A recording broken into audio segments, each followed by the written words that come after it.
watching us live and those who may be watching us on a replay on our YouTube channel. It's Dan Pollard from the OMHA Podcast Breakaway, joined by the Executive Director of the OMHA, Mr. Ian Taylor, and Mr. Kevin Hamilton joins us as well, Director of Development of the OMHA. Guys, the premise here is really simple, and it's to give some information to parents who haven't had the opportunity maybe to watch their kids play hockey, what they can expect. I know as a parent, I was lucky enough to know the game, so I didn't have to worry about it. But in saying that, it has changed, and some of these changes we'll bring forward here today as well. I want to talk about the fact that the fear of the unknown as a parent is probably one of the greatest fears, and to try and take away some of that unknown for a hockey parent who may be going into a first season for their child playing hockey. So let's just talk about the fact that it is a fun game to play, and that's the bottom line in all of this, isn't it? Yeah, thanks, Dan. I think, I think first and foremost, people decided to put their kids into hockey for a reason, and we're happy. We're happy for that, and obviously we think this is a great sport. We love the sport, but it's so much more than that. Aside from the actual game, it's the opportunity to learn new skills, to be part of a team, work towards common goals, all those life lessons that we talk about, and certainly that's just the start of it. But I think obviously there's a desire to participate in our sport and all the benefits that come with it. So from there, it's a matter of maximizing that experience and giving the kids really an experience that will keep them coming back. I think that's really important. And building, I would think, a better person, not just a better hockey player, but it's all about building a better person as well. Absolutely, Dan. I think that's a really important message in terms of what we're trying to do here. We're providing life skills, as Ian said, for our young people, and we're also hopefully making them better athletes, because the physical literacy that they're learning through hockey is applicable in other parts of their lives as well. So let's talk about that. Bottom line is still fun. If they're not having fun, they're not going to stick around the game. Talk about the way hockey is delivered and has been delivered. The previous delivery model, maybe we'll start there. Well, especially for kids that are starting out, and for this, we're really looking at kids that are 8 and under, essentially, and that's really that's probably the primary entry point for kids, in our game. Certainly, there's always room for kids to join later if they wish to, but our focus really is on those kids 8 and under, playing novice and under hockey. So in the past, basically, we've been looking at a system where we're asking these little people to play on the same size surface as adults and older players. So that's probably the biggest change that people will see to the game. But we're also seeing cases where there's an over focus on competition versus simply engaging in the sport. Working on skills, developing their play, and also seeing basically a situation where it's kind of a short-term window, whereas we really want to see this as a long-term start participation in the sport. Yeah, so we're looking for, to your point, we're looking for the right start for these kids that will, as you said earlier, keep them coming back. We're going to do that by introducing the sport in a step-by-step way, a progression. And again, I think, young kids starting hockey is not different than any of us. If you learn the skill or the skills required, you enjoy it more. The more you enjoy it, the more you want to come back. The more you want to come back, the more you'll improve. I mean, so it's a perpetual cycle. I mean, in the long term, what we want is we believe obviously there's a lot of benefits to playing the sport, but we also see lifelong participation in the sport. So we see the kids that enjoy it and keep playing. Well, they'll be the coaches of tomorrow and the volunteers of tomorrow. Now, I know the people talking here today their kids are just getting started, but I think it's important to see it as a long-term kind of continuum. Right. Now, Kevin, let me bring up too, and I want to go back because if you are a new parent, you may have had friends who had kids go through systems, different organizations. It has changed, and you addressed it there, Ian, about some of the changes. We were asking kids to play on adult-sized rinks, and that has changed. And there have been some key changes for this group of parents coming through. So if they're talking to another set of parents, it may have been different for them with their kids at this age. Absolutely, Dan. And I think that's one of the big focuses that we've had going forward is that we've brought all of our technical skills. We've done a really good job on the technical skills element of it. Now what we've really tried to shift the focus or bring the emphasis to is to make it age appropriate. And that's something that we never really had put our heads around in the past in order to make it age appropriate for those young people entering our game. So I think that's a big thing.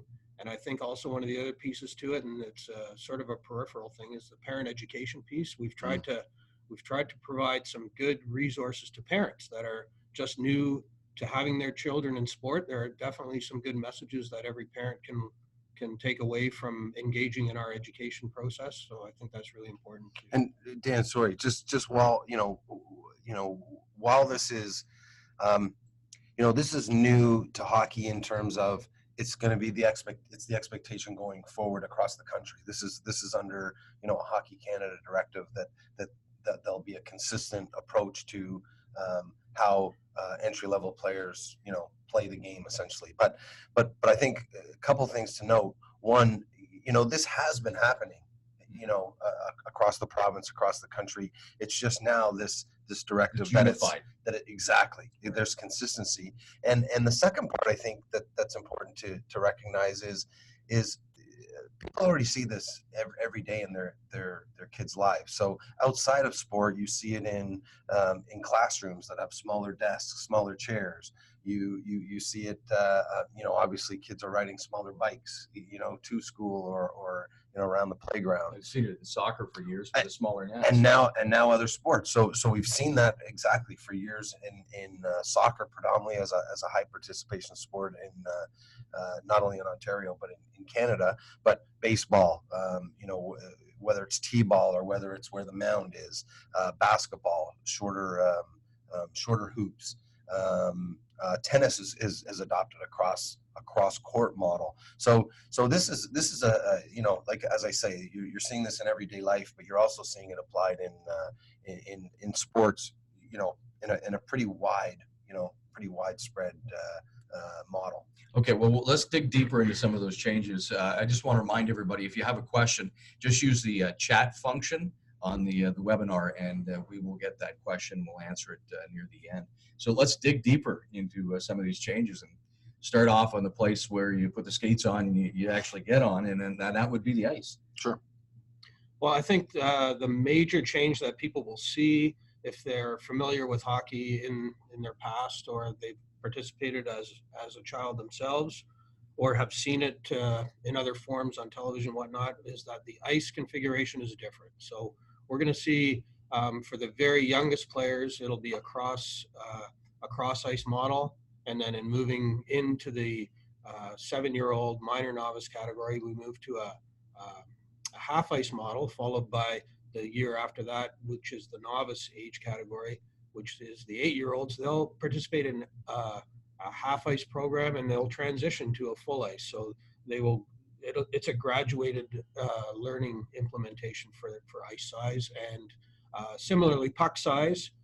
For the younger, for 5 through 7, that will be a blue puck that's 4 ounces in weight, and that is conducive to skill development for younger people. And then we transition to the full, the black 6-ounce puck as they get older, and then that's that transition year to go to a full ice.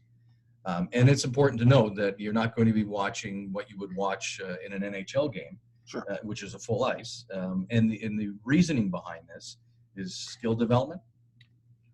Well, I mean, just to point out there, those are for games, right? So that modified ice structure is for games. So we can talk about what practice looks like or what it should look like as well. But that's specifically for games. So when you have the 6 and under player, 6 and younger players playing cross ice, again, age appropriate to the age of the players, the size of the players, and then you see that transition that Kev talked about, moving to half ice, and then by the back half of the 8-year-old novice player transitioning to full ice. So that's really the game model. But and we could talk more about sure. The purpose behind it and some of that development. But getting back to you pointed out, it's not a practice situation. There's some changes with practices though as well, and parents coming in, maybe if they haven't been to the rink for a while, probably will notice a difference there as well. Yeah, and again, I think I think the more we compare this to how kids interact at school, and again, we've talked about other sports, but the idea of practice would be essentially, it's not really necessary to have full ice drills or that type of setup. Basically the model would be station based. So again, depending on the number of kids that are on the ice, the ability to set up stations, whether it's you could have 4, 6, 8 stations, again, depending on the number of players that are participating. But the idea there is that, again, we can have coaches working, the player to coach ratio could be lower, and working on specific skills, lots of repetitions. We've heard from our podcast that we've talked about no lines, no lectures, no laps. That's a phrase that we've heard talked about with the modified ice structure. So the key thing there is that we have all the players on the ice are engaged. They're all active. They're skating, or they're touching a puck, or they're playing a game of some kind. Doesn't always have to be hockey.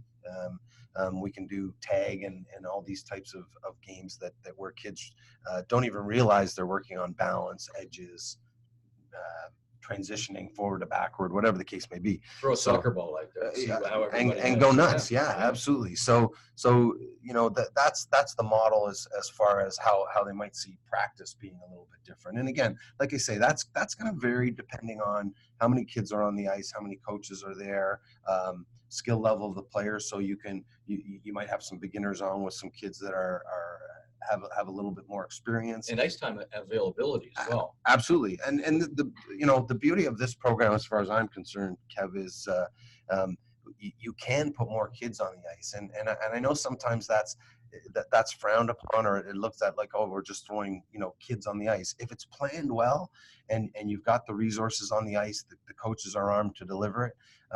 To me, one, you're going to maximize your ice time. Cost is always an issue, but if you do it right, I can see associations also having additional ice time for those who might want it. That's something that can be built out, but it gives you lots of flexibility, and again, I think the key is kids aren't just sitting waiting in line. They're actually where their mind's going to wander or their attention span is short. This gives a chance for everyone to be active. And you're going to hear us say the word engaged a lot. That's what we're focusing on. We want kids that are engaged, who are having a good time. And again, because that's when they get off the ice, they're going to say, yeah, I can't wait till I come back again. Well, yeah, I noticed that word fundamental, the word fun is underlined. Right. Yeah, I think there's a couple of things that Ian mentioned. Engagement, really important. I think the more players that are engaged, and that's where the modified ice model fits in too, is there's more players engaged in a smaller area. They have more opportunity. It's not just a pack mentality with one skilled player carrying the puck and the rest of the players trying to keep up. So that's really good. We've reduced the space, so there's more engagement. And I think the other thing too is de-emphasizing scores and everything that goes with it. I think that's really important, that we always talk about how we measure success, and the young person that goes to play, I think we need the feedback that they don't measure what sort of experience they had based on what the outcome on the scoreboard was. It was what kind of experience they had on the ice. Did they enjoy it? As Ian said, there's opportunity for competition anywhere. Right. Two players just having a puck battle. That's competition as far as we're concerned. And let's pick up on that too, because I think what happens sometimes is that people get confused in saying that it's not, my kid's not going to be competitive later on because it wasn't score based early on. We're talking about entry hockey here. We are, but that doesn't mean it can't be competitive. And I think that's where the slant always goes. If we're not going to keep score, we're not going to keep standings. There's lots of time for that. There's lots of time for that. But do we want hockey to be competitive and are kids inherently competitive? For the most part, I'd say yeah. So to Kev's point, we can throw a puck in the corner and see who comes out with it. That's competitive. I'm sure when the kids are playing a game, they'll know what the score is, but they'll forget it, 5 minutes after they get off when they want to go to the snack bar or go out for something to eat, right? So it's often that outcome based is something the parents are more concerned with. So I think if we can still create those competitive environments, we don't want to take away from that at all. And I think going back to the ice surface, I think it will enhance that. The ice surface is smaller. As we said, it's appropriate for the kids of that age. But what we also see is kids are going to touch the puck more often. They're going to be more involved in the play, and that will lead itself to more competitive situations, which is good.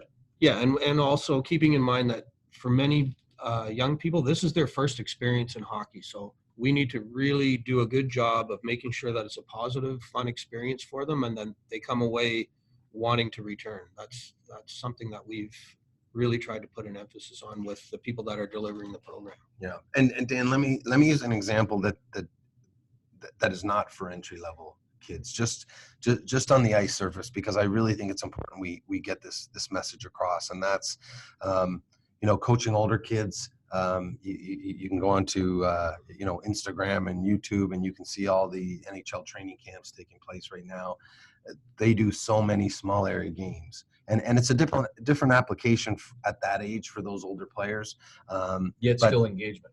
It's still engagement. It's competitive situations. It's game like. So I know focused without question. Yeah. So I know that's down the road, and that's not our focus today. But I think it's important to connect those two. That if I can tell you at the end of a midget practice or a bantam practice that we have a cross ice game at the end. The players are hooting and hollering for that. That's the carrot at the end of practice. So understanding the reason that we're introducing it is different for the entry level player, because we're talking about age and size and skill level, but there's still a connection there to how the game's played, competitive situations, game-like situation. Let me use an analogy for you too. I'm wondering if this is correct. By decreasing the space for kids to play hockey, they're more engaged in the game, and it's like they are going into the water. They're wading into the water for the first time. Whereas before, with a full ice, they may be way off on the beach and never get near the water. Or similarly, a good corollary there is wading into the water. We're not throwing them into the deep end to start. Right. So that's really important that that's a big pool. Yes, absolutely. And for sure. I think, I think that's well said, Kev, just in terms of again, this all goes back to the right start. One of the comments you just made there, Dan, about the skating part of it as well too. I think more and more what we're seeing is in a smaller area or tighter area, we're also looking at other skills that maybe don't get worked on. Tight turns, being able to make a stick handle with feet and sticks in the way. General awareness. As opposed to just getting, as Kev said earlier, kind of outside the pack and you go. So I know one of the concerns that's been raised is, kids will never skate at full speed. And there's been studies done. Hockey Alberta did a great study on you can get to top speed in 40 feet, something like that. So there's lots of room. Certainly, again, tying it back to the older players and the high level players, everything in that game is about a 10-foot race. So there is more than enough space out there, cross ice or half ice, for these young hockey players to have those situations and excel in them, and all the while, again, my favorite word, being engaged. They're touching the puck. They're involved in the play. They're not left out at the other end of the rink. Well, Kevin, in some ways, has this brought pond hockey indoors? Because you used to play pond hockey and usually in a small space, and that's where a lot of kids develop skills over the years, and not as many kids necessarily playing pond hockey these days. Agreed. Yes, I think that's how it looks. Certainly, in terms of structure, there's still that engagement that happens, but certainly it's not as highly defined. Even down to we have some leadership on the ice from game officials. Of game officials, they're not stopping play. They're not setting players up for face-offs. They're continually keeping the play flowing. So I think that's a good comparison. Now, I know there have been studies done with the smaller ice. You talked about the skating skills. What other things have come up in studies as far as benefits by moving to this model? Well, you'll hear us talk a lot about just all the kids getting to touch the puck. So I think that's kind of a less official stat.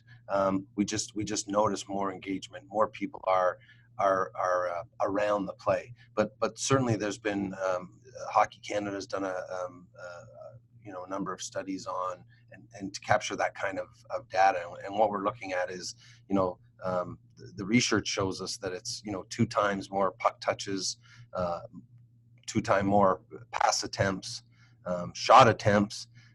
So again, that just points itself to more engagement, but more actual time on the puck.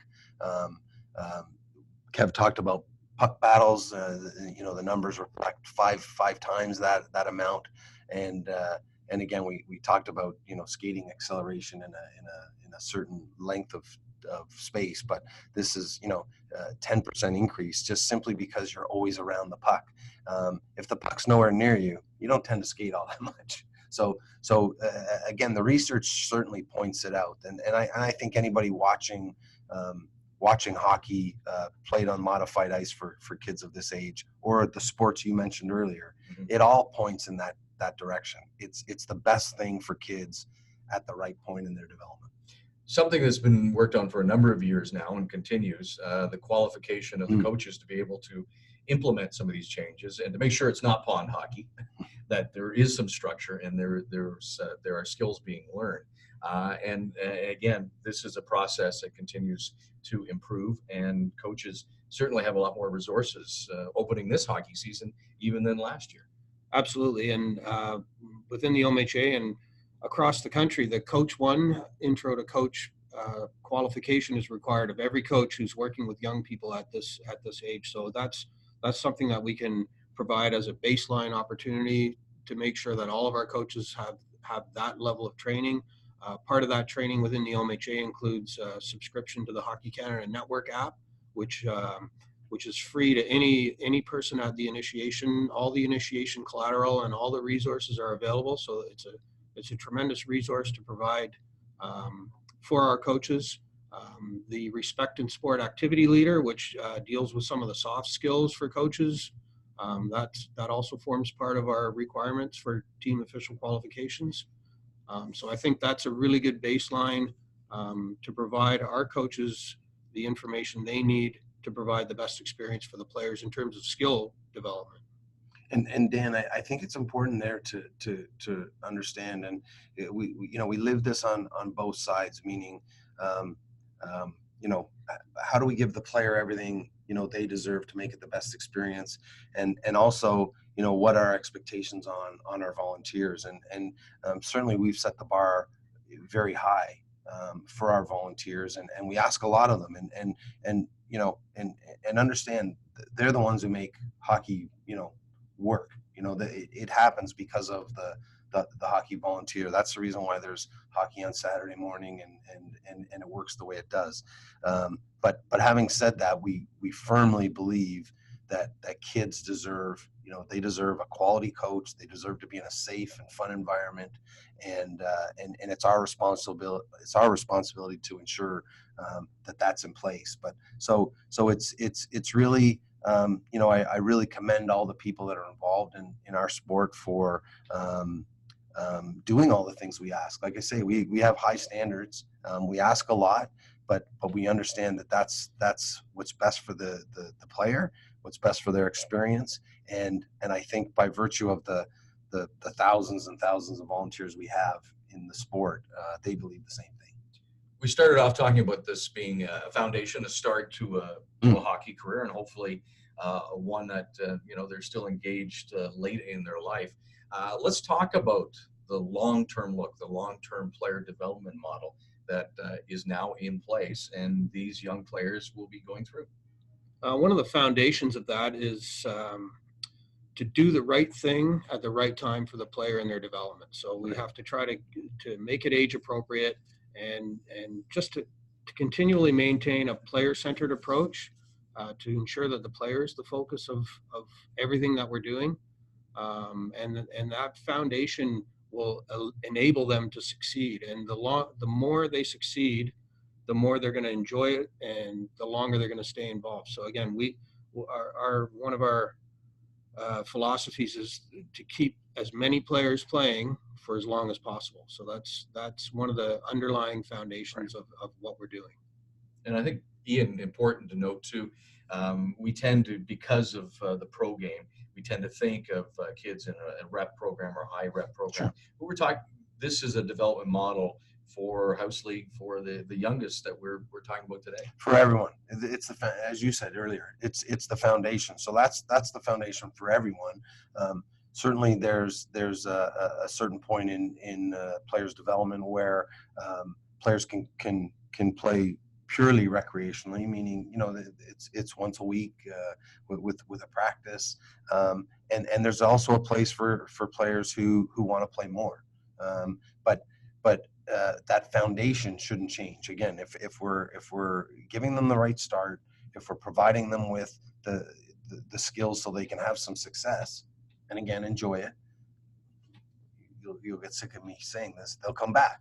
And right. And that's our and that's you can say that's the short-term goal. You can also say that's the long-term goal. Hockey is one of those great activities that you can play for a lifetime. You can participate in a lifetime. There's we see that with certainly with men's leagues, pickup hockey.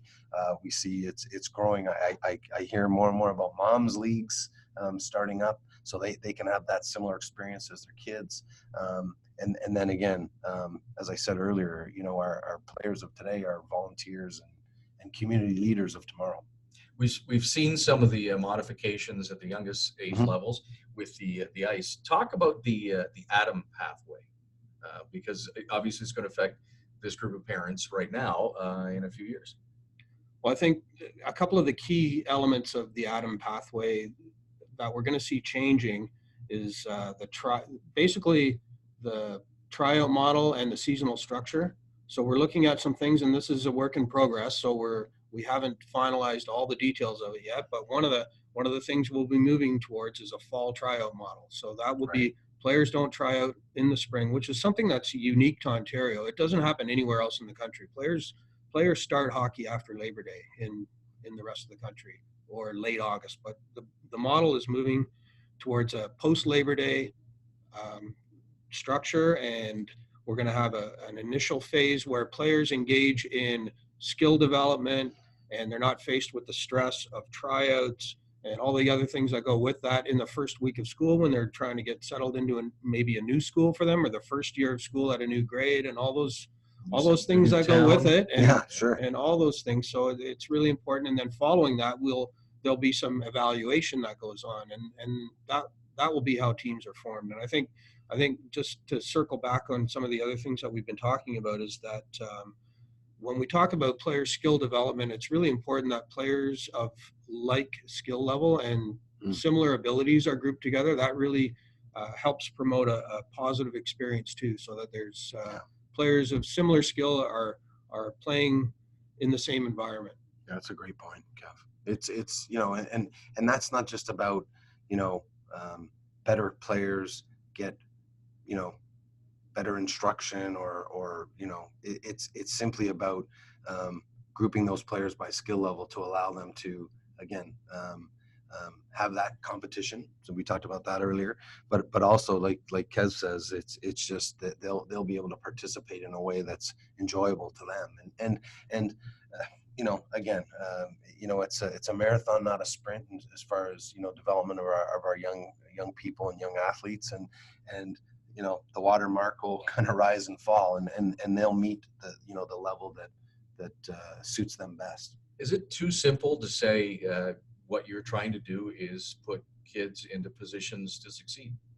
I think it's a Absolutely. great, yeah, I think that's bang on. And we're also looking, as part of that, you're looking at situations where the kids will, again, I'm overstating it, but again, if they're engaged, they enjoy it, they'll keep playing, and it'll be part of their experience growing up.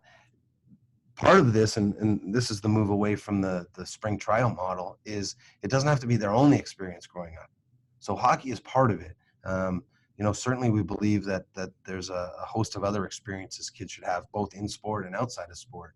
So understanding that early specialization, being only hockey focused early, leads to burnout. It leads to overuse injuries, and ultimately. And we see it far too often is kids leaving the sport too early. And again, our focus tends to be more on sport, but it goes the same for playing hockey, but also being involved in music or school programs, whatever the case may be. And I know it sounds a little pie in the sky, but again, the data tells us that kids that are only playing one activity, and again, this isn't a hockey issue. It's happening in other sports too, where they over specialize and only do one. It doesn't bear. You might have some of the super athletes, I guess, that may continue on, but overwhelmingly, it doesn't. It doesn't. Kids are, as I say, they're leaving the sport and then looking for another experience. I think in this new model, what it'll promote is be involved in a host of activities, be enriched that way. And then as you get older and you understand maybe where you want to spend more time, and that might be in hockey, it might be in a band, it might be in a school activity.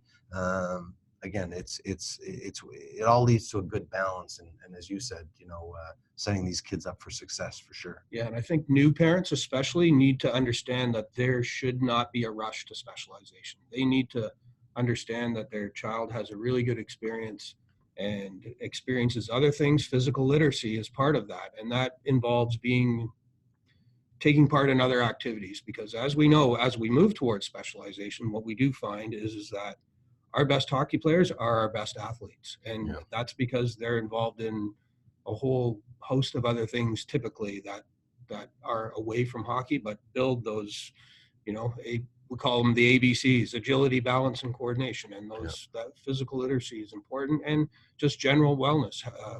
Fit, healthy, active children tend to have a better overall life. Yeah. Well, we didn't have any questions, but if you do have any questions or are looking for any more information, as Ian mentioned, there are so many different resources that Kevin mentioned as well.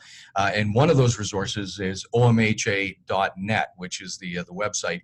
You can catch episodes of the podcast Breakaway, where we deal with a number of subjects, older age groups, but also the younger age groups. And there's a ton of information there. So all you have to do is check out the website. Again, it is omha.net, and there's tons of resources and information for all the programs that are there. We want to thank you for joining us here today.